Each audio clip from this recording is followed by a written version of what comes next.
The stock market, consumer confidence, and the manufacturing sector are all plummeting as Donald Trump doubled down today on his 25% tariffs on Canada and Mexico, mainly because he doesn't care about you and me. All he cares about are the oligarchs, the billionaires and trillionaires that he made campaign promises to. And the market, as it always does, is responding. I'm Michael Popok. This is Legal AF. Let's get down to Wall Street.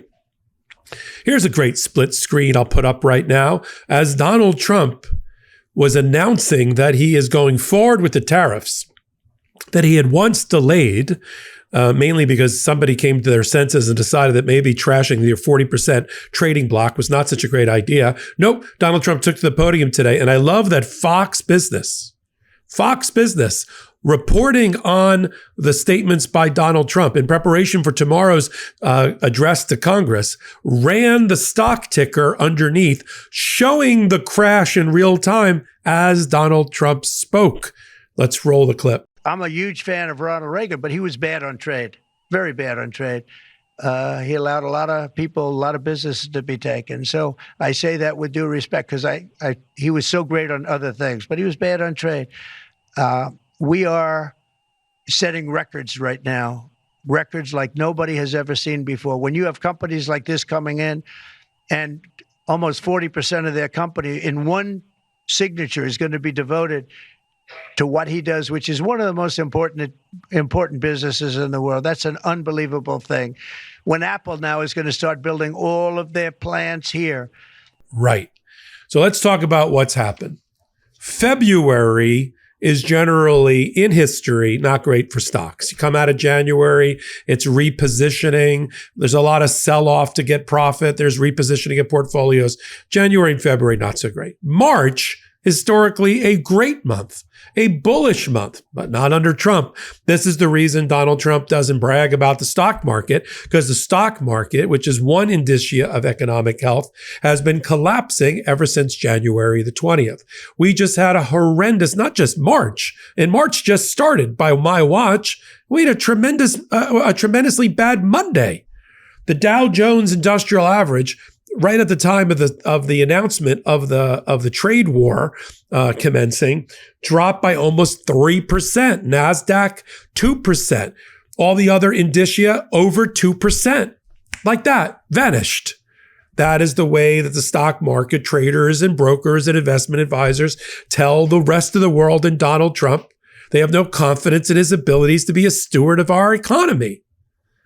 When you couple that with something else that shocked economists, but I don't know why they'd be shocked, is that Donald Trump's policies are reducing confidence of the American consumer. The confidence of the American consumer, which is a poll number that determines how much economic health the individual household thinks it has and thinks the economy has, determining how much they're going to spend and invest, is down considerably, down lower than the economists thought.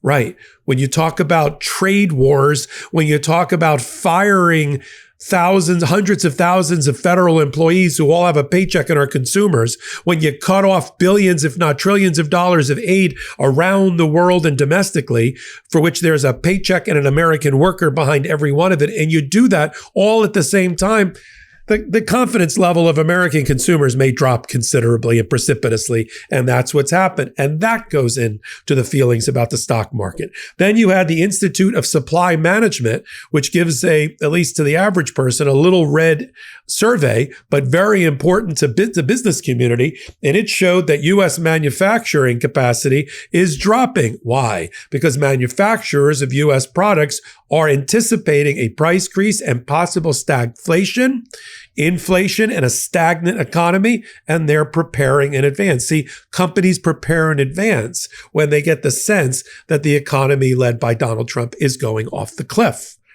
And that's why we saw it wasn't even a split screen. It was the real screen with the chyron on the bottom showing the fall of the economy while Donald Trump just blithely fiddled as the economy burned during the press conference. Tariff war is an act of war. Not my words. That's the Oracle of Omaha. That's Warren Buffett, who's a free trader, doesn't believe in tariff wars. Donald Trump is so nuts.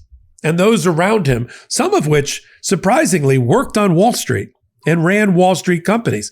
Here's what he had to say to the American farmer. Listen to this and tell me if this person is not completely unhinged and unstable and mad as a hatter.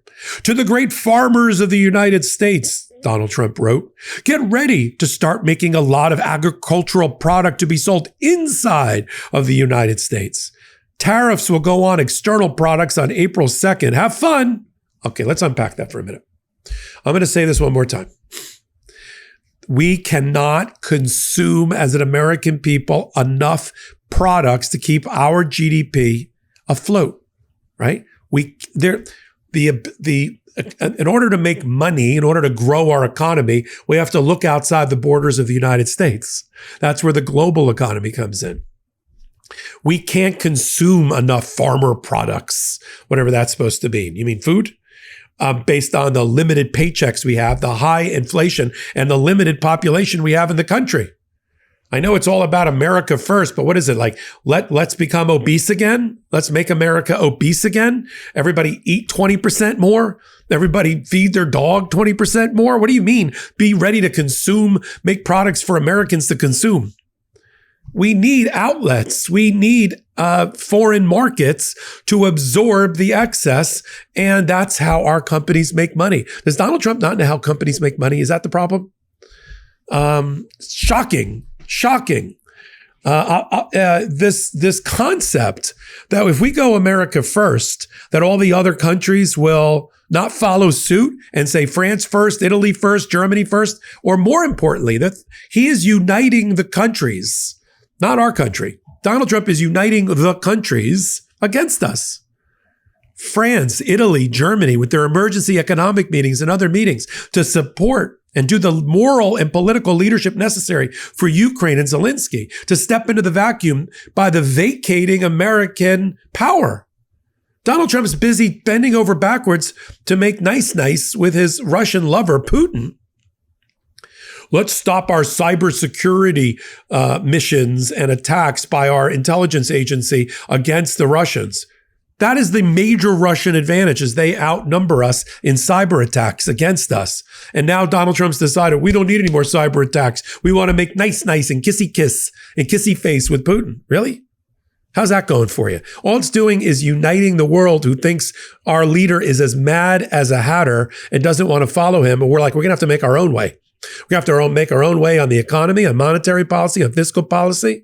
Our own central banks are going to have to take over. We're going to have to do the thing that America used to do.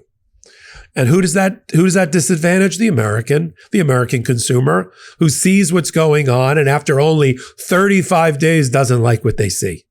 That's why 70% of Americans in a recent poll say Donald Trump should stop, should pump the brakes, should recalculate, should refocus, should focus on the American and the American consumer, the American purse and pocketbook. Yeah, the recent polling for Donald Trump is terrible. Understandable, but absolutely terrible. But my favorite of the day, and I had to bring it to you here on Legal AF, was the Fox News. I mean, if I were the producer at Fox News, or if I was in the White House, I would be livid that they actually were showing news, the falling and crashing stock market as Donald Trump was talking in real time. We'll follow it all right here on Legal AF. Help us get to 500,000 subscribers, free, all before our 6-month birthday. It's right around the corner. And until my next reporting, I'm Michael Popok. I'm Michael Popok, and I got some big news for our audience. Most of you know me as the co-founder of Midas Touch's Legal AF and the Legal AF YouTube channel, or as a 35-year national trial lawyer. Now, building on what we started together on Legal AF, I've launched a new law firm, the Popok Firm, dedicated to obtaining justice through compassionate and zealous legal representation. At the Popok Firm, we are focused on obtaining justice for those who have been injured or damaged by a life-altering event, by securing the highest dollar recoveries. I've been tirelessly fighting for justice for the last 35 years, so my own law firm organically building on my Legal AF work just feels right. And I've handpicked a team of top-tier trial fighters and settlement experts throughout all 50 states known as big auto injury attorneys who have the know-how to beat heartless insurance companies, corporations, government entities, and their attorneys. Big Auto's attorneys working with my firm are rock stars in their respective states and collectively responsible for billions of dollars in recoveries. So if you or a loved one have been on the wrong side of a catastrophic auto, motor vehicle, rideshare, or truck accident, suffered a personal injury, or been the victim of medical malpractice, employment harassment or discrimination, or suffered a violation of your civil and constitutional rights, then contact the Popok firm today at 1-877-POPOK-AF or by visiting my website at www.thepopokfirm.com and fill out a free case evaluation form. And if we determine that you have a case and you sign with us, we don't get paid unless you do. The Popok firm, fighting for your justice every step of the way.